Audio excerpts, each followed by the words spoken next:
সুপ্রিয় শিক্ষার্থী বন্ধুরা, আমি সাহাত আমিন অনিক স্বাগতম জানাই তোমাদের টেকনিক ইজি এডুকেশনে। চলে আসলাম তোমাদের সামনে সপ্তম অধ্যায়ে টাইপ 1 নম্বরের 1 নম্বর অঙ্কটার সমাধান নিয়ে। দেখো, এখানে বলা হয়েছে যে X oblique Y oblique P, মানে যে কোনো একটার উপরে, ঠিক আছে, হয় এক্স না হয় ওয়াই না হয় পি এর উপরে কি শর্ত আরোপ করলে নিচের ধারাটির, নিচে যে ধারাটা দেওয়া আছে এটার একটা অসীমতক সমষ্টি থাকবে, আর হচ্ছে এবং সেই সমষ্টিটা কত। তার মানে কি শর্ত তোমার হচ্ছে এইখানে, যেহেতু তোমার হচ্ছে পুরা, দেখো এখানে যে আমাদের ধারাটা দেওয়া আছে, যে অসীম ধারাটা ডট ডট দিয়ে বোঝাচ্ছে এই ধারাটা অসীম পর্যন্ত বিস্তৃত। তো এই ধারাটার তোমার হচ্ছে অবশ্যই যেহেতু ওয়াই দ্বারা প্রকাশ করা, তাহলে এখানে কিন্তু এক্স আর পি এর কোনো কাজ নেই, এখানে শুধুমাত্র আমি ওয়াইয়ের উপর শর্তটা আরোপ করব। তারপরে আমরা জানতে চাচ্ছি যে ওয়াইয়ের উপর কী শর্তটা আসলে আরোপ করা যায়। তো প্রথম কথা আমাকে বুঝতে হবে যেই ধারাটা আসলে অসীম সেটা কি সমষ্টি, তোমার কি মনে হয় যে এটা কি আর কি আসলে বের করা সম্ভব? মোটামুটি তো যে ধারাটা অসীম পর্যন্ত যাচ্ছে ভাইয়া, সেটা আমি কীভাবে ধারাটার সমষ্টি বের করব? তো নর্মালি আমরা কিন্তু তোমার হচ্ছে অসীম ধারার সমষ্টিটা নির্ণয় করতে পারি না, শুধুমাত্র একটা কেসে। সেই কেসটা হচ্ছে কি, যদি আমি লক্ষ্য করতে পারি যে আমার ধারার মানটা আস্তে আস্তে কমতেছে, যে ভাই ধারাটা যত আগাচ্ছে মানটা তত কমতেছে। ভাই একটু বোঝাই বলেন তো, যে ব্যাপারটা হচ্ছে ধরো এখানে 1/3 একটা গুণোত্তর ধারা অবশ্যই হতে হবে, অসীম গুণোত্তর ধারারই আসলে সমষ্টি বের করা যায়, যেটা হচ্ছে আস্তে আস্তে কমতেছে। ধরো তোমার হচ্ছে এরপরে দিলাম আমি তোমার এখানে দেবে 27, ঠিক আছে, তারপরে হচ্ছে তোমার আবার হচ্ছে ধরো 81, ধরো এইভাবে তোমার হচ্ছে আগাচ্ছে, ঠিক আছে। এটা তোমার হচ্ছে 3 স্কোয়ার, এটা 9 দিতে পারি, এখানে 1/3, ওকে, এটা দেওয়া যায়। তাহলে এইভাবে যদি আগায়, বুঝছো, আগাইতেছে, ওকে, তাহলে এটা তো একটা ভগ্নাংশ হচ্ছে, তার মানে নিচে হর আকারে আসতেছে। তো হরের মানটা যত বড় হবে, ঠিক আছে, হরের মান যত বড় হবে, ঠিক আছে, লব ধরা একই আছে, কিন্তু হরের মানটা যত বড় হবে মান তত ছোট হবে। হরের মান যত বড় হবে পুরা ভগ্নাংশের মান তত কি হবে বলো তো, ছোট হবে। যেমন তোমরাই দেখো, ধরো তোমরা একটা কাজ করো, ক্যালকুলেটর হাতে নাও, হাতে নিয়ে 1/1 যেহেতু ভগ্নাংশকে ভাগ আকারে প্রকাশ করা যায়, তাহলে 1 তোমরা হচ্ছে দাও এখানে 81, 1/81। তাহলে এরপরে আমি 1/81 আসলে যদি আসে এভাবে, তাহলে এসডিটা আমি প্রেস করবো, এসডি, যে এসডি, এখানে এসডি একটা অপশন আছে, এটা যদি আমি প্রেস করে দিই তাহলে সেক্ষেত্রে দেখবো এখানে আমাদের অ্যান্সার আসছে কত, এটার অ্যান্সার আসে হচ্ছে তোমার 0.123, ঠিক আছে, এরকম, ঠিক আছে, 0.0123, আরও কমবে, আরও কমতেছে, 0.0123, ওকে। আবার তুমি এখানে দেখো তোমার হচ্ছে 1/27 দাও, 1/27, তাহলে সেক্ষেত্রে তোমার মানটা আসবে হচ্ছে 0.03, ঠিক আছে। তাহলে 0.01 বেশি বড় নাকি 0.03? অবশ্যই ভাইয়া 0.03টা তো তোমার হচ্ছে বড় হচ্ছে। তাহলে আস্তে আস্তে যতই মানটা আমার হচ্ছে বাড়তেছে, দেখো 27 থেকে 81 হয়ে গেছে, কিন্তু এই পুরো ভগ্নাংশের মানটা কিন্তু আস্তে আস্তে কমে যাচ্ছে। তাহলে সেক্ষেত্রে এরকম গুণোত্তর ধারা যেটার মান আস্তে আস্তে কমে, এদের কিন্তু সমষ্টি বের করা সম্ভব। কারণ আমি ধরেই নিব যে এই ধারাটা আস্তে আস্তে যাইতে যাইতে যখন একদম শেষ অসীম পর্যন্ত চলে যাবে, জিরোর খুবই কাছাকাছি চলে যাবে, যে ভাই 1 কোটিটা জিরো, তারপর হচ্ছে ধরেন 1 বা 2 আছে, তাহলে ওটা আমরা জিরোই ধরে নিতে পারি, ঠিক আছে। এরকম ধারারই আসলে সমষ্টি বের করা সম্ভব। তো এখন কথা হচ্ছে আমি কিভাবে বুঝতে পারবো যে আমার এই যে ধারার মানটা কমতেছে, এটা আমি কিভাবে বুঝতে পারবো? তো সেটা বোঝার উপায় হচ্ছে যে তুমি যদি দেখো কোনো গুণোত্তর ধারার যে অনুপাতটা, অনুপাত এই যে অনুপাত, ঠিক আছে, অনুপাত কিভাবে বের করে, অনুপাত আর ইজ ইকুয়ালস টু দ্বিতীয় পদ, ঠিক আছে, দ্বিতীয় পদ ভাগ হচ্ছে কত বলো তো, প্রথম পদ, দ্বিতীয় পদ আর হচ্ছে ভাগ প্রথম পদ। এই অনুপাতটা, এই আরটা যদি তোমার হচ্ছে -1 থেকে বড় হয়, -1 থেকে বড় হয় আর +1 থেকে ছোট হয়, এই যে এই কন্ডিশনটা, -1 থেকে বড় হয় আর +1 থেকে যদি ছোট হয়, তাহলেই এই যে পুরা ধারাটার একটা অসীমতক সমষ্টি থাকবে, আর না হলে এই ধারাটার কোনো অসীমতক সমষ্টি থাকবে না। কারণ কেন, এই ধারাটার মান আস্তে আস্তে কমবে না, বরং বাড়বে, বরং ওই ধারাটার সমষ্টি আমি যদি করতে চাই তাহলে দেখবো যে ধারাটার পদ আস্তে আস্তে আরও বাড়তেছে। তো বাড়তে বাড়তে কোন পর্যন্ত বাড়বে আমি তো জানি না, ঠিক আছে। তাহলে সেক্ষেত্রে শুধুমাত্র ধারাটার মান তখনই কমবে যখন এই যে দেখো গুণোত্তর ধারার যে অনুপাতটা আস্তে আস্তে যখন তোমার হচ্ছে মানটা কমবে, আর এই অনুপাতের উপর যে এই সূত্রটা যদি আরোপ করা যায় যে -1 থেকে বড় হয় আর +1 থেকে যদি ছোট হয়, তাহলে এইখানে আমাদের যে বলছে যে এই ধারাটির অসীমতক সমষ্টি থাকবে কি শর্ত আরোপ করলে, আসলে এই যে এইটার উপর কোনো সরাসরি কোনো শর্ত আরোপ করা যাবে না, আমাদের শর্তটা আসলে আরোপ করতে হবে কোথায়, এই যে এই অনুপাতের উপরে, তাহলে আমাদের অবশ্যই এই ধারাটার অনুপাতটাকে বের করতে হবে। তো যেই ধারাটা দেওয়া আছে তুমি দেখতেই পাচ্ছো, এই ধারার প্রথম পদ হচ্ছে অবশ্যই এটা, এই যে দেখো এটা হচ্ছে ধারাটার প্রথম পদ, আর এইটা হচ্ছে ধারাটার দ্বিতীয় পদ। তাহলে এটার আমি হচ্ছে যদি আর বের করতে চাই, মানে সাধারণ অনুপাত যদি বের করতে চাই, এখানে সাধারণ অনুপাত লিখে দিই, সাধারণ অনুপাতটা যদি বের করতে চাই তাহলে সেক্ষেত্রে আমাকে কি করা লাগবে, দেখো দ্বিতীয় পদ হচ্ছে কত, 6y - 5 হোল টু দি পাওয়ার -2, আর নিচে ভাগ আকারে হবে হচ্ছে 6y - 5 হোল টু দি পাওয়ার -1। ওকে, এটা কিন্তু হচ্ছে প্রথমে হবে। তাহলে সেক্ষেত্রে এখানে এসে আমরা আর কি করতে পারি বলতো, এই যে দেখো তোমার হচ্ছে যেহেতু এটা হচ্ছে ইনভার্স আকারে আছে, মানে পাওয়ার আছে তোমার হচ্ছে ঋণাত্মক বা মাইনাস, তাহলে সেক্ষেত্রে এটাকে লেখা যাবে হচ্ছে 6 ইনভার্স করে লেখা যাবে। ইনভার্স মানে কি বলতো, উল্টায় যাবে, ঠিক আছে। এখানে তোমার হচ্ছে হর লব হয়ে যাবে, লব হর হয়ে যাবে। এখন কথা হচ্ছে বলবো যে ভাই এটা তো হর কোথায়, এটার হর মানে কোনো কিছু তোমার একটা নর্মাল একটা সংখ্যা যেমন 2, এটার হচ্ছে হর কিছু না, মানে কি বলতো 1। তাহলে সেক্ষেত্রে এটারও তোমার হচ্ছে হর আছে 1, তাহলে হরটা তোমার যাবে উপরে, আর হচ্ছে লব, এই যে আমার হচ্ছে লব যেটা ছিল সেটা কিন্তু নিচে চলে আসবে। তাহলে 6y - 5, আর পাওয়ার যেটা আছে সেটা বসে যাবে, ঠিক আছে। এই যে পাওয়ারটা কিন্তু এখন আর মাইনাস হবে না, মাইনাসের জন্য তো আমি উল্টাই দিচ্ছি, আবার হচ্ছে কেন মাইনাস দিয়ে আর ভাববো। এরপরে দেখো 6y - 5 হোল টু দি পাওয়ার -1, এটা কি লেখা যাবে বলো তো, এই যে তোমার হচ্ছে 1/6y - 5 হোল টু দি পাওয়ার 1। এখন হোল টু দি পাওয়ার 1 কি আসলে দেওয়া লাগে বলো? আমরা জানি যে হোল টু দি পাওয়ার 1 দেওয়া যায়, না দেওয়া তাই, ঠিক আছে। তো ওইটা আমরা দিব না। তো এখন দেখো ভগ্নাংশের ভাগ কিভাবে করে, ভাইয়া গুণ দিয়ে উল্টায় দেন, গুণ দিয়ে কি করেন, উল্টায় দেন। তাহলে হচ্ছে এটা 6y - 5, মানে লবটা কিন্তু ঠিক থাকবে, উপরেরটা কিন্তু ঠিকই থাকবে, নিচেরটা ভাগ হচ্ছে না, তাহলে নিচেরটা কিন্তু উল্টায় যাবে। উল্টানো মানে হচ্ছে কি ব্যস্তকরণ হয়ে যাবে, মানে হর তোমার লব হয়ে যাবে, লব আবার হর হয়ে যাবে, ঠিক আছে। তাহলে আমরা গুণ দিব, গুণ দিয়ে কি করবো বলতো, এই যে 6y - 5 এটা উপরে যাবে, আর নিচে কি আসবে বলতো, 1, নিচে 1।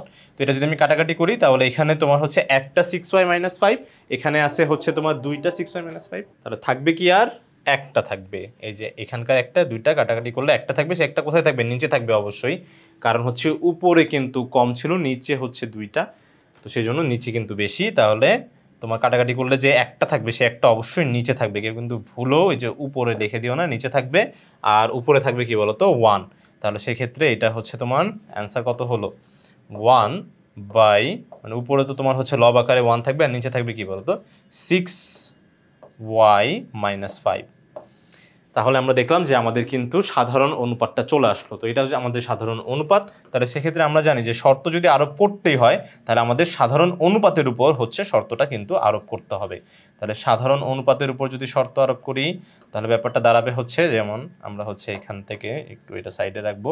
আচ্ছা, তাহলে আর এর উপর শর্ত, আরেকটা কি হতে হবে, -1 থেকে বড় হতে হবে, আর +1 থেকে ছোট হতে হবে। যদি এটা হয় তাহলে সেক্ষেত্রে ধারার মানটা আস্তে আস্তে কমবে, ঠিক আছে। আর আস্তে আস্তে কমলে এই ধারাটার সমষ্টি বের করা সম্ভব, যেটা হচ্ছে অসীম। আচ্ছা, এবার দেখো আমি হচ্ছে এটা লিখতে পারবো, আর এর মান কত আসলে, যেটাই কিন্তু আমার আর এর মান হচ্ছে 1 থেকে -1 থেকে বড়, আর হচ্ছে +1 থেকে ছোট, তাই তো। তাহলে এগুলো কিন্তু আমরা আলাদা আলাদা, এটা আমরা হচ্ছে একটু সমাধান করব, ঠিক আছে। এখান থেকে আমরা আলাদা করে নিব যে -1 থেকে বড় এইটা হচ্ছে আলাদা, 6y - r, 6y - r, আর কেন দিলাম, এটা 5, ঠিক আছে, এটা 5, আর হচ্ছে এইখানেও হবে হচ্ছে তোমার 5, ওকে 5, এটা একটা গেল। আর আরেকটা হবে হচ্ছে তোমার এই যে এখানে 1/6y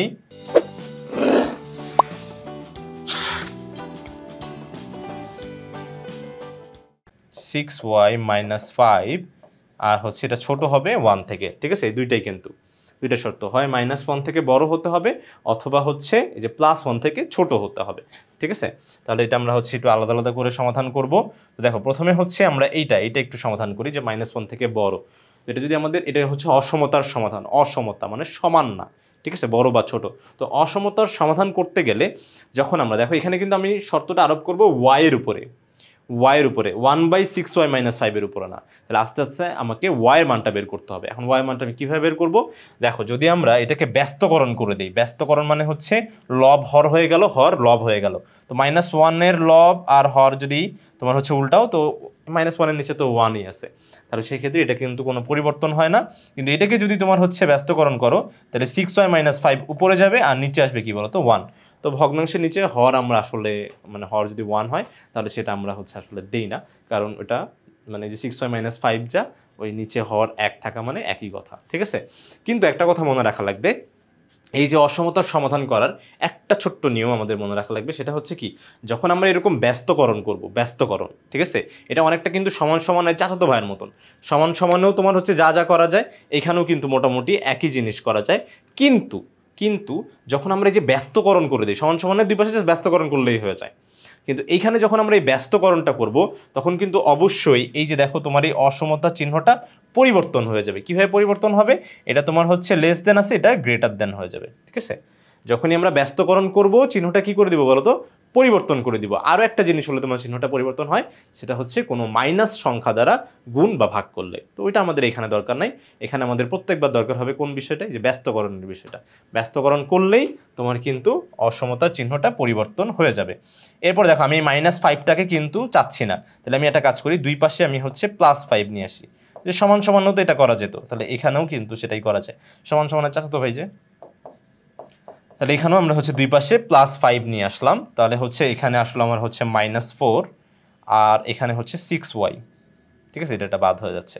এরপর দেখো তোমার হচ্ছে এইখানে আমরা দুই পাশেই তোমার হচ্ছে 6 দিয়ে তোমার হচ্ছে ভাগ করে দিব, কারণ হচ্ছে শুধু ওয়াইয়ের উপর শর্তটা চাচ্ছি, তাহলে -4 এখানে হচ্ছে ভাগ 6 আর এখানে হচ্ছে 6y ভাগ হচ্ছে 6, ঠিক আছে। তাহলে উভয় পাশে 6 দিয়ে ভাগ করলে এটা কাটাকাটি করলে কত হলো, -2/3, হচ্ছে 3, আর এটা একটা কাটাকাটি করলে কত হলো বলো তো, y, ঠিক আছে।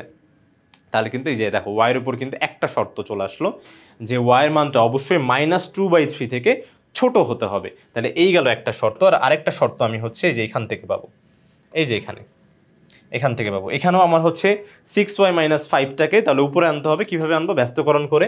ব্যস্তকরণ করলে লব হর হয়ে যায়, হর লব হয়ে যায়, ঠিক আছে। এখন 1কে উল্টাইলে তো 1ই থাকে, ঠিক আছে, এটা কিন্তু চেঞ্জ হবে না। এরপরে আমরা জানি ব্যস্তকরণ করলে কি হয় বলতো, এই অসমতা চিহ্নটা পরিবর্তন হয়ে যাবে, এটা লেস দেন আছে, এটা গ্রেটার দেন হয়ে যাবে, ঠিক আছে। এখন দেখো দুই পাশে আমি যদি +5 নিয়ে আসি, যে এখানে -5, এখানেও +5, এখানেও +5, তাহলে দুই পাশে +5 করলে এখানে হবে হচ্ছে আমার 6, আর এটা বাদ, তাহলে 6y ইজ গ্রেটার দেন তোমার হচ্ছে 6। এরপর দেখো আমরা শুধু ওয়াইয়ের উপর শর্তটা আরোপ করতে চাচ্ছি, সেই জন্য ওয়াই দিয়ে না, সরি 6 দিয়ে তোমার হচ্ছে ভাগ করে দিব, তাহলে 6y দুই পাশে ভাগ করে দিই, এখানে ভাগ করে দিই, 6 দিয়ে ভাগ করে দিই, এখানেও 6 দিয়ে ভাগ করে দিই, তাহলে এটা কাটাকাটি গেলে এখানে থাকবে হচ্ছে y, আর এটা কাটাকাটি গেলে তোমার এখানে থাকতেছে 1। তাহলে কিন্তু আমরা দুইটা শর্ত পেয়ে গেলাম, দেখো ওয়াইয়ের জন্য আমরা কিন্তু দুইটা শর্ত পেয়ে গেলাম, যে হয় ওয়াইয়ের মানটা, এই যে এখানে হয় ওয়াইয়ের মানটা -2/3 থেকে ছোট হতে হবে, অথবা এটা কিন্তু নির্ণেয় শর্ত, ঠিক আছে, এটাই হচ্ছে নির্ণেয় শর্ত, অথবা তোমার কি হতে হবে বলো তো, যে +1 থেকে বড় হতে হবে।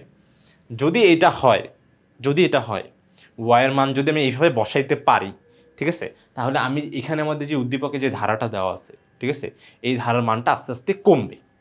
তো কখনো যদি কোনো ধারার মান আস্তে আস্তে কমে, তাহলে সেটাকে আমরা কি করতে পারি, সেটা কিন্তু অসীমতক সমষ্টি বের করা সম্ভব, ঠিক আছে। এখন বলো যদি অসীমতক সমষ্টি থাকে তাহলে বের করতে বলছে, তাহলে এখন আমরা ধরে নিলাম যে এটার অসীমতক সমষ্টি থাকবে, এই শর্ত যদি আরোপ করা যায়। আর অসীমতক সমষ্টি বের করার যে সূত্রটা সেটা হচ্ছে কি বলতো, S infinite is equals to A, S মানে হচ্ছে সাম অফ হচ্ছে তোমার ইনফিনাইট মানে হচ্ছে অসীম ধারার, কি হবে বলতো, এ হচ্ছে প্রথম পদ ডিভাইডেড বাই 1 - r, এ হচ্ছে আমাদের প্রথম পদ, আর হচ্ছে কি, যে সাধারণ অনুপাত, ঠিক আছে, একটু আগে যেটা বের করলাম সাধারণ অনুপাত। তো এখানে একটা ব্যাপার লক্ষণীয়, সেটা হচ্ছে দেখো আমাদের এর মানটা কত, এই মানে হচ্ছে প্রথম পদের মান কত, 6y - 5 হোল টু দি পাওয়ার -1, তাহলে 6y - 5 হোল টু দি পাওয়ার -1, আর হচ্ছে আমাদের আর এর মানটা ছিল, এখানে তোমার হচ্ছে আর এর মানটা আমরা এখানে লিখব, তাহলে আর হচ্ছে 1/6y - 5, এটাই কিন্তু ছিল আমাদের আর এর মান। তোমাদের যদি মনে পড়ে তাহলে দেখো এই যে এখানে কিন্তু আমরা আর এর মানটা বের করছিলাম, এই যে আর এর মান, ঠিক আছে, এটাই কিন্তু আমাদের আর এর মান 1/6y - 5, ওকে। তাহলে সেই ক্ষেত্রে এখানে এই ব্যাপারটা কি হয়ে যায় বলো তো, এই যে আমরা পুরানো ক্যালকুলেশনে চলে আসি, এটাকে কি লেখা যায়, এই যে তোমার হচ্ছে পাওয়ার -1, এটা কিন্তু ইনভার্স করে লেখা যাবে, তার মানে 1/6 6y মাইনাস 5, 6y মাইনাস 5 এটা কীভাবে লেখা যাবে একটু আগেই আমরা দেখে আসলাম। আর হচ্ছে এখানে তোমার হচ্ছে নিচে কিন্তু ভগ্নাংশের বিয়োগ আছে, তাহলে ভগ্নাংশের বিয়োগটা কীভাবে করবো, আগে হচ্ছে লসাগু করতে হবে। তো লসাগু কত হবে 6y মাইনাস 5, কারণ এই যে এটার নিচে তো একটা 1 আছে আমরা ধরে নিতে পারি, তাহলে হরগুলো লসাগু কত হয় বলতো ওই 6y মাইনাস 5, কারণ 1-এর আসলে লসাগু এটাই হবে, ঠিক আছে। এরপরে দেখো তোমার হচ্ছে ভগ্নাংশের যোগ বিয়োগ করার নিয়ম হচ্ছে কি, হর দিয়ে ভাগ লব দিয়ে গুণ, হর দিয়ে ভাগ লব দিয়ে গুণ, তাহলে 1 দিয়ে এটাকে ভাগ করলে এটাই হবে। আর এটা যদি তোমার লবের সাথে গুণ হয়ে যায় তাহলে কি, যে 6y মাইনাস 5 এটাই, তারপরে মাইনাস দিব, তারপরে দেখো তোমার হচ্ছে হর দিয়ে ভাগ, হর দিয়ে লসাগুকে ভাগ করব। তো দেখো এই হর দিয়ে আমি যদি লসাগুকে ভাগ করি তাহলে কিন্তু 1 হয়, ঠিক আছে, একই জিনিস তো, সেই জন্য হচ্ছে 1 দিয়ে এই 1কে গুণ করলে হবে হচ্ছে 1। তাহলে সেক্ষেত্রে এখানে দেখো তোমার হচ্ছে 1/6y মাইনাস 5, আর এখানে থাকে কি বলতো তোমার হচ্ছে -6, দেখো এটাকে আমি একটু -6 লিখে দিলাম, ঠিক আছে, বুঝে নিও যেটা হচ্ছে কত -6। তাহলে দেখো এটা আমি যদি গুণ দিই, কারণ ভগ্নাংশের ভাগ কীভাবে করে, এটা তো উপরেও একটা ভগ্নাংশ নিচেও একটা ভগ্নাংশ, ভগ্নাংশের ভাগ কীভাবে করে, গুণ দিয়ে উল্টায় দেয়। উল্টানো মানে হচ্ছে কি, তোমার লব হর হয়ে যাবে, হর লব হয়ে যাবে, তাহলে হর হয়ে গেল লব, আর হচ্ছে এইখানকার লব হয়ে গেল হর, ঠিক আছে, এটা কত -6। এরপর দেখো এটা যদি তুমি কাটাকাটি করে দেই তাহলে সেক্ষেত্রে উত্তর চলে আসলো আমাদের কত 1/6y মাইনাস 6, এটাই হচ্ছে আমাদের অসীম ত্বক ধারার সমষ্টি, এটাই কিন্তু আমাদের কাঙ্ক্ষিত সমষ্টি। আশা করি বন্ধুরা তোমরা সম্পূর্ণ বিষয়টা সুন্দরভাবে ভালোভাবে স্পষ্টভাবে বুঝতে পেরেছো। তো পরবর্তী ভিডিও দেখার জন্য আমন্ত্রণ জানিয়ে আজকে এখানেই শেষ করছি। ধন্যবাদ সবাইকে, আসসালামু আলাইকুম।